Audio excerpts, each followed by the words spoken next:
Para sa mga kwento ng pagbangon at pagiging kampeon ng mga atleta, ako si Jed Eva, ang chairman ng Nowhere to Go But Up Foundation. At para talakayin ang mga hamon at pagbabago sa industriya, ako naman si PG Galang, membro ng Nowhere to Go But Up Board of Trustees, and we are your hosts. Mga ka-sports, samahan nyo kaming pag-usapan ang mundo ng pampalakasan, whether it's about historic events in sports, changes and the challenges in the industry, and just to highlight outstanding athletes, this is the show for you. And this is where we talk about our love for the game, your one-stop shop for everything sports, athletes, and the leagues. We will get into the works and ways. We will dive deeper into different stories for the fans, by the fans. This is TVUP, and we bring you Inside the Games. As you all know, the Philippines is really a basketball-loving country. Almost everywhere in the Philippines, you can find a basketball court, no? Even different leagues, different barangay leagues. No? Ito ang paboritong libangan ng karamihan. Sabi nga nila, the Philippine pastime. Even some play on makeshift courts, put on trees. Talaga namang nothing can stop us from playing basketball. And a good example is what happened in Samar after it was hit by Typhoon Yolanda. No? Kahit may bagyo na doon, tuloy pa rin ang basketball. Nakakabilib talaga at nakakaantig ng puso na even in the direst of times, di ba, kung ibang mga nations ang iisipin, ang susunod na kakainin, kung saan sila titira.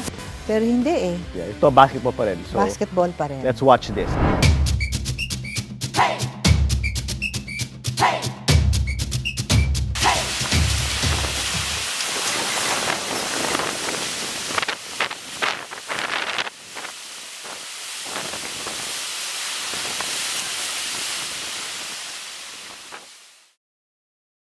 Nothing can stop Filipinos from playing basketball.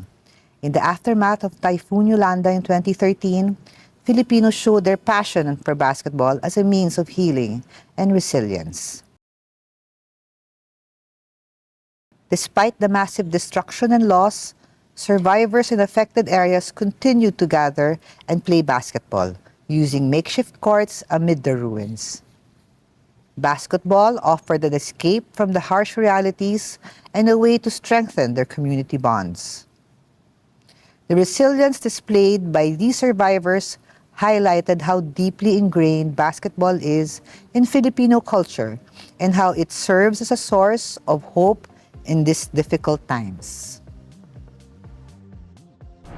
Naano ako dun sa AVP na yun, kakaiba talaga. So, it really just shows that basketball is indeed more than just a sport. It is a coping mechanism. It is part of our way of living, and it helps us go through life. Yeah, tama ka, PG. No? And that's why basketball is such a phenomenon, no? Here in this country. Marami ng buhay ang binago nito, mga atletang pinakilala sa buong mundo, at mga inspirations na binigay sa bawat nangarap na henerasyon. Yeah, stories were told, emotions filled the venues, and unforgettable memories were created. And we are going to talk about all that today. Oh my God, I'm so excited. These two guests, I think, we're very familiar with. No? Oh, nga. So, to talk about this crazy, beautiful world of basketball, we will be joined by the UAP Season 85 Mythical 5 MVP. Legendary. Our very own Fighting Maroon, Malik Juf. Parang magkaka-stiff neck ata ako. Diba? Tapos sasamahan din tayo ng ating former UP men's basketball team head coach and now the director of Office of Athletics and Sports Development. Welcome to the show. Si Coach Bo, another big man. Thank you.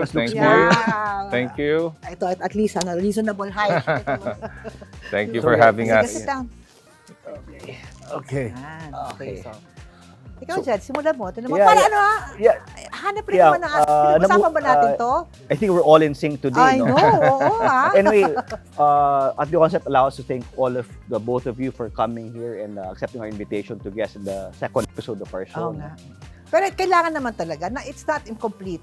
It's not complete. We're not doing our job if we don't invite Coach Bo. Yeah. Right? Thank you. So let's get the ball rolling, no? So, kayong dalawa, no? Why do you think so many people watch and follow basketball, especially in the NPA, UAP, compared to other leagues? Well, for me, what's interesting with UAP kasi is a lot can feel yung excitement, yung enthusiasm ng competition, no? Parang nandun pa yung purity ng paglalaro, no? So when you get to start playing in the elementary, ang susunod mo kasi is yung high school. And when you're in high school, your ambition is to get into the collegiate level of playing. No? And then ang UAAP, apart from the other collegiate tournaments, ito yung pinaka most covered, no, nakakarating sa ibang part ng Pilipinas.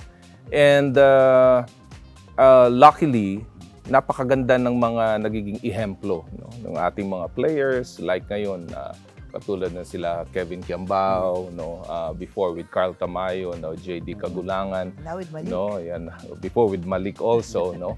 So nagiging inspiration sila, no, and they get to be able to be watched on TV. Kaya nagkakaroon ng ambisyon yung nanonood. That's why it gets them excited, no. In my opinion, nagkakaroon ng ambisyon yung ating mga kabataan because of what they see on TV also, and also partly on social media. Well, Malik, this question is for Malik. Malik, I'm sure before coming into the Philippines, you knew basketball was a popular sport. But when you got here to UP, did you imagine it was this popular? Yeah, oo. Oh, firstly, thank you for the invitation. Coming to your occasion is a big difference. You know, I was playing for CEU, Central Scholar University. But jumping to UP, the crowd is different. The UP community is very, very, very, very different to others. Paano different? How is it different?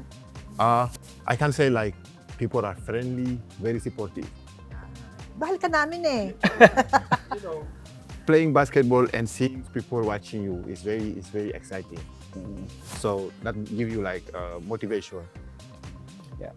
Speaking of watching a lot of people watch basketball, no, it's a good seg to this next question. So, since we have basketball players from two different eras, how is it different from your time when you were playing? Si Coach Bo pala, before he became a coach, no, he was a player for the UP Maroons. So, how is it different now from your time as a player and today? Well, there's a lot of difference. No, well, the only common thing with that is, of course, the love for competition of any era. But in as far as the skill level, in as far as the talent level, medyo malayo na eh, no? In fact, when I was watching some of our games before, no, sinasabi ko even high school teams could beat us. No? Talagang ganong kataas yung level ng talent ngayon, no? Plus the fact na talagang lumalakas yung ating crop of players ngayon. Lalo na yung era ngayon na talagang exposed sila in social media sa level ng international competition, no, plus available yung kokopyahan nila sa social media. Pag pindot mo ng YouTube, how am I going to rebound better or handle the ball better or make the shot better? Lahat ng yan available right away, you know, in your command nandiyan na eh. Before, kung ano lang ituturo ng coach mo eh. At yung coach mo, kung ano lang itinuro ng coach sa kanya before, yan lang maituturo sa kanila.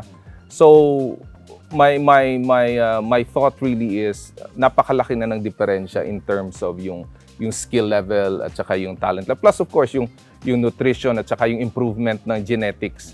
Ano, kita mo naman si Malik, gaano kalalaki yan, Pagpasok pa lang niya, parang gusto ko, paano kaya babatiin itong batang to? Correct. Diba? Okay. So, like for example, I was playing a power forward before and I'm only 6'1", 6'2". Right now, it's just a point guard position. Yeah. No? Ganong kalalaki na yung mga bata before. That's why I'm sure one of the things that you didn't have to deal with nung you were playing, coach, was Sockmed, no?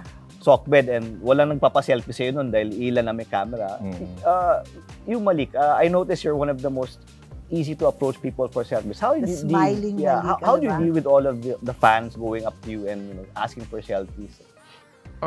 You know, I've been with a lot of people before, even in Senegal. I think like my height is not easy to see even in Senegal. Yeah, the average maybe is 6'5", I think. 6'5". Tangkad pa rin nun, ha? Average 6'5"? 6'5", 6'4". Oh, God, oo. Same like 6'11", 7-footer. I think people, you have to be open-minded. So I don't have anything like to I don't need to get mad. It's a given. So that's why when I see people trying to approach me, I always open my, give them a smile. So take a selfie or Especially girls is always open to hindi girls. ako. Okay, selfie. Yeah, including boys and men. Hindi, okay, sige, coach mo ako, may tanong ako. Okay. Di ba, so, na-establish, matagal ka na, di ba? So, alin sa mga yung mga universities ngayon, yung tingin niya yung pinakamatinding rivalry from start, nung nagsimula kayo and ngayon? Di ba? Before kasi, no, when I started off, no, sunod-sunod yun eh. There was a 5-peat of the UST, and then sumunod na yung FEU. No, before USC, there was the UE era. No, halos lahat yan. And then lumakas din yung NU with the Danny Ildefonso era. No, and then syempre dumating yung LaSalle at saka yung Ateneo. Oh, yun ang naabutan no, all the rest after 86 ang UP nasa cellar talaga yan. No? So nandyan lang sila, nandyan lang yan, sila. No, so yung rivalry, syempre nagsimula yan sa LaSalle Ateneo, no? And then yung mga U-Belt universities like UE, UST, and then FEU, sila yung magkakalaban diyan, no, including Adamson also, no. So right now, hindi naman nawawala yung rivalry ng LaSalle Ateneo, no. But there was a time a few years back it was UP and Ateneo, and right now it's becoming like UP and LaSalle. Panahon. Pero kasi ako naniniwala ako na sabi nila mahirap may kaaway, pero pagdating sa sports, maganda ang rivalry eh. It sparks the level of competition. Talagang excited kang makalaban yung rival mo. Diba? Hindi naman sa ano yun eh. It's just part of the game. That's why I want to ask Malik. Of course, not to. But if you have not to compare to other teams, what is it like to be in a game wherein we're in the Battle of Katipunan, for example? What makes the Battle of Katipunan different from the other games you play in? Oh yeah, the Battle of Katipunan, I think most of the game I played was the best ever game I played for basketball. Yes, I think your stats were like high up there. Yeah. Yeah, the start is part of it. It's high, but you know, people will talk about it. Your friends, everybody is talk about. Oh, tomorrow you're gonna face Ateneo, or Battle of Katipunan. But me, the battle, I don't like the word battle, because I was always reminding my teammates, we're just going to play a game. So there is nothing. Remove the battle and just stay inside the game, play your game. So take it easily, play it like the same way you played other teams, but we don't need to lose because that's our rival. But you are our warriors. But I think the great thing about that battle is how it really forces everybody to play their best, because you know the best competition brings out the best in you, and you know at your height, very few can really compete with you than our neighbor. How was it like in those battles with Ange Kwame? Oh, Ange was very good. Very hard, you know. Ange is a good player, have experience and everything. Played with Ange, like what I mean is play with Ateneo. I don't play like with one player. I play with 5 and 5. Like that's what Coach Gold is always reminding us. It's 5 and 5, so there is no matchup any. Just when you go inside the court, do your best. That's why anytime I saw Ange inside the others teammates of Ateneo, I will just, okay, I'm ready for the war. I will do my best. I want to bring the win to UP. That's a very good point. Yeah. As somebody who now must look at the UAP from a management perspective, since you're part of the board of managing directors, do you think these rivalries help in popularizing UAP basketball? Oh yeah, for sure.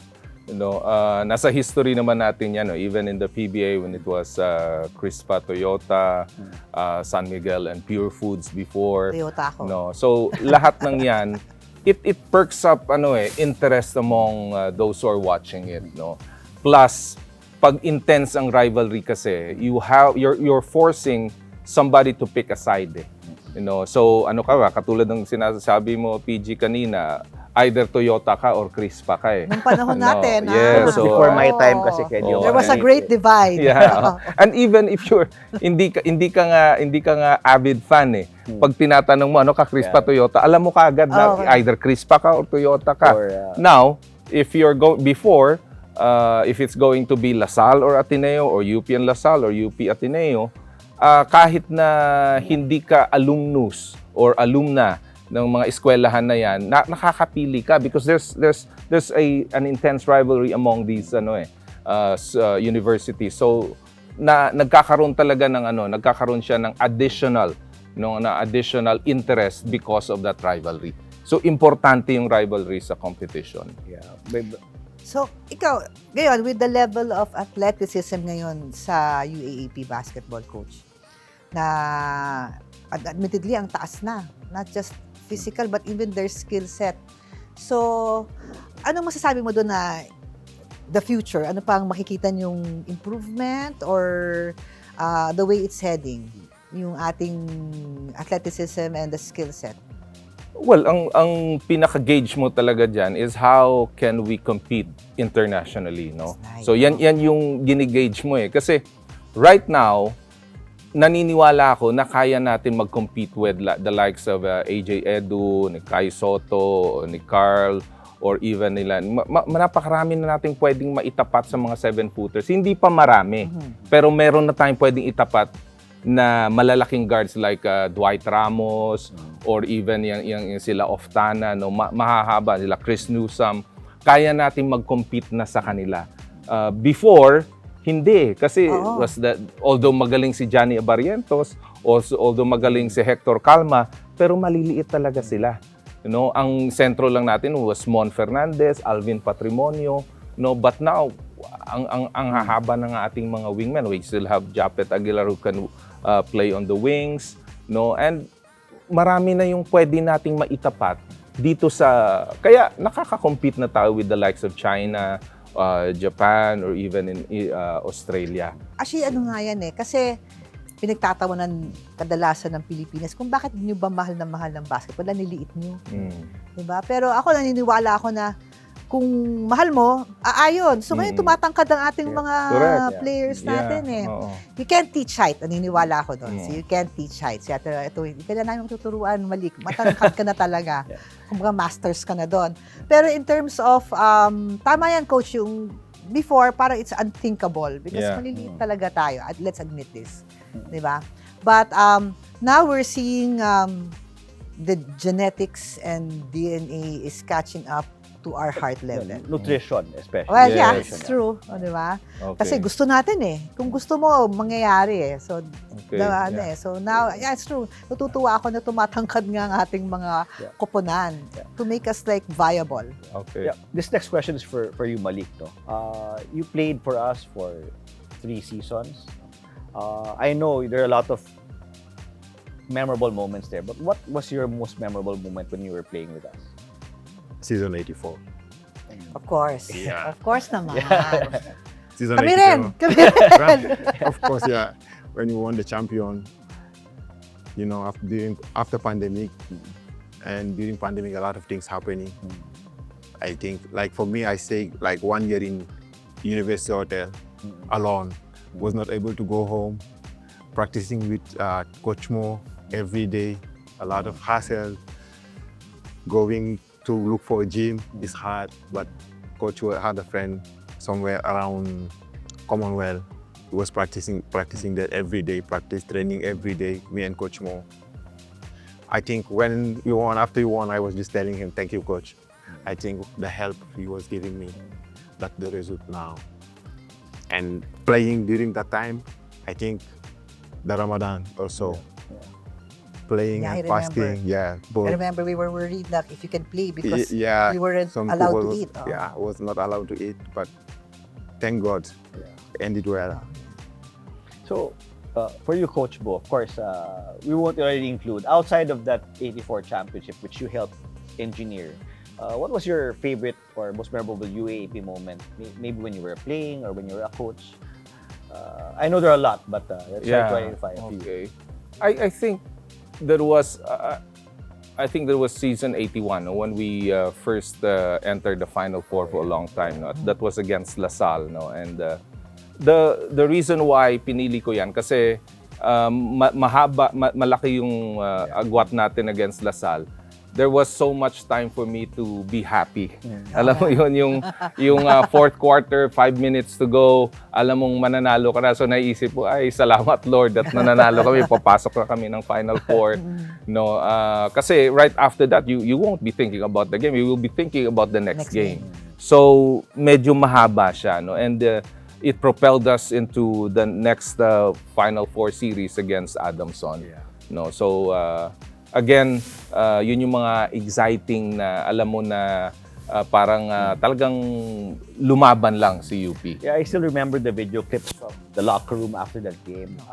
There were some people there were some pundits who were saying, "Why are you all celebrating? It's as if you won the championship." But I try to remind people, this is a team that celebrated after one win. Yeah. So had a bonfire after one win. So we shouldn't be surprised that we're all happy about entering the Final Four. Nakakaiyak na. Pag naalala ko yun, naiiyak pa rin ako.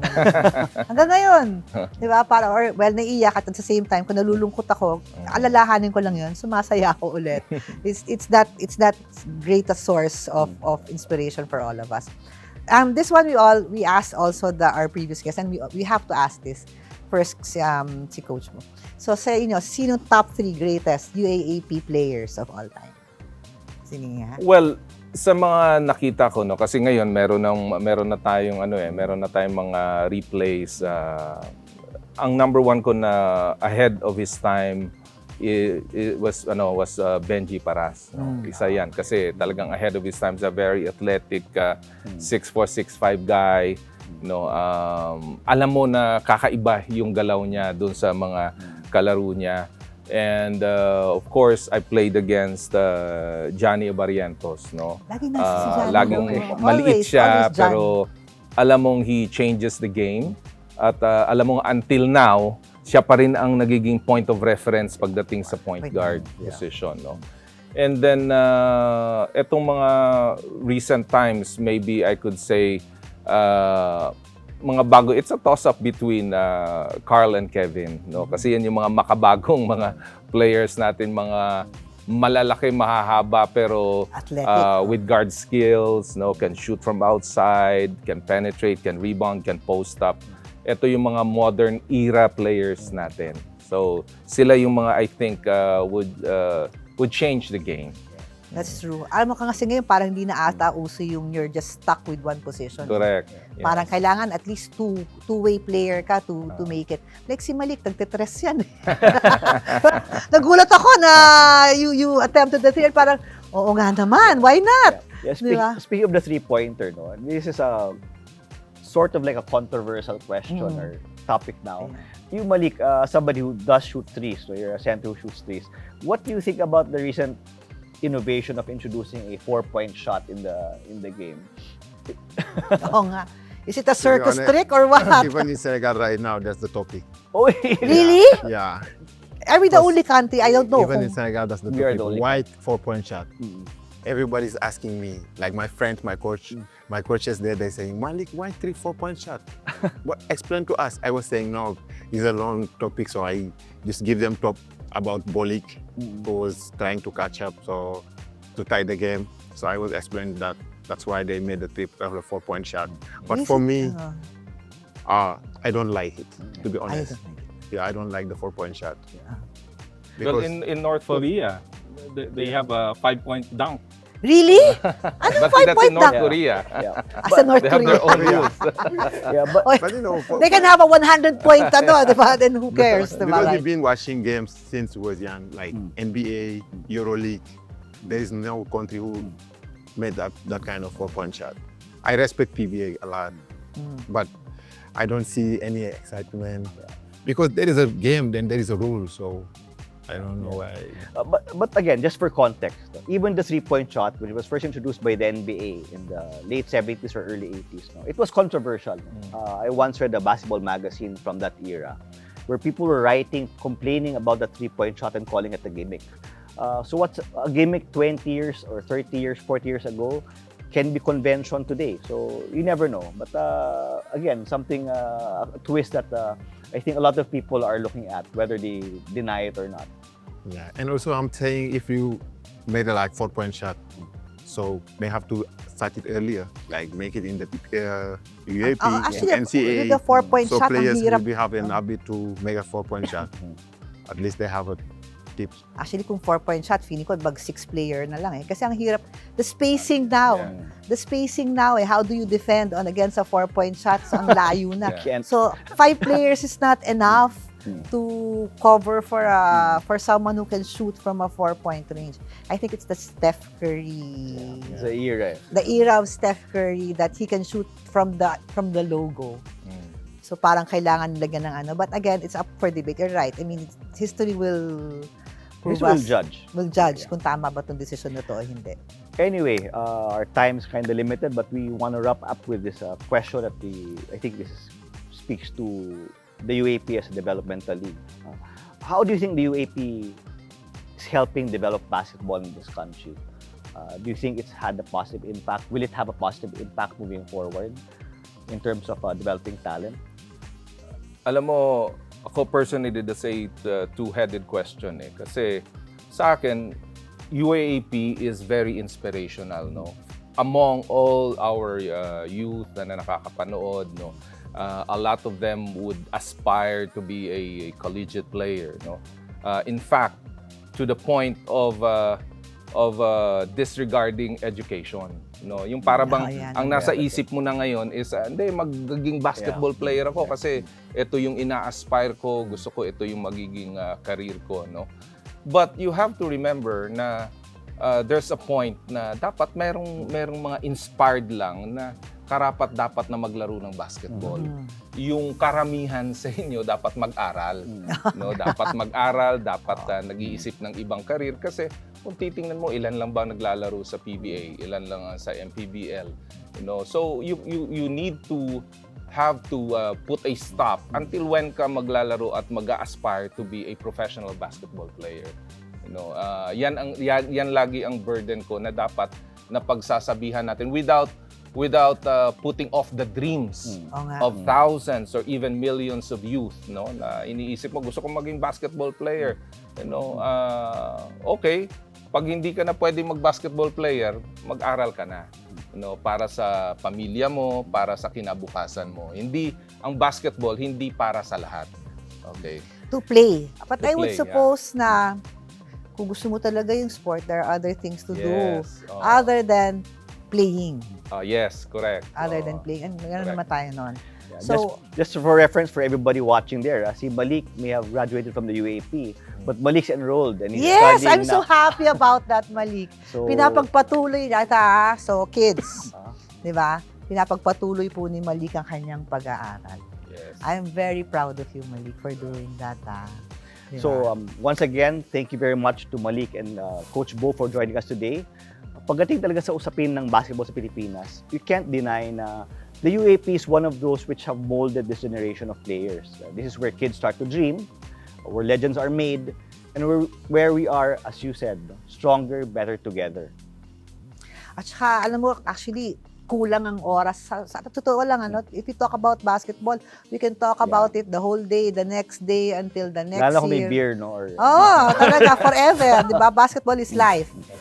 Pero we're limited by time. So maraming salamat sa mga ka-sports sa panonood ng ating programa. I hope all of you got to reminisce about your very own experiences of UAAP basketball. Let us continue to uplift Philippine sports. Let us continue to support the UAAP, lalo na si Coach Bo ng OASD sa ating mga isko at iska. Simula pa lamang ito ng patuloy na pag-unlad ng basketball ng mga atleta, ng industriya. Muli, ito ang TVUP and we bring you Inside the Games.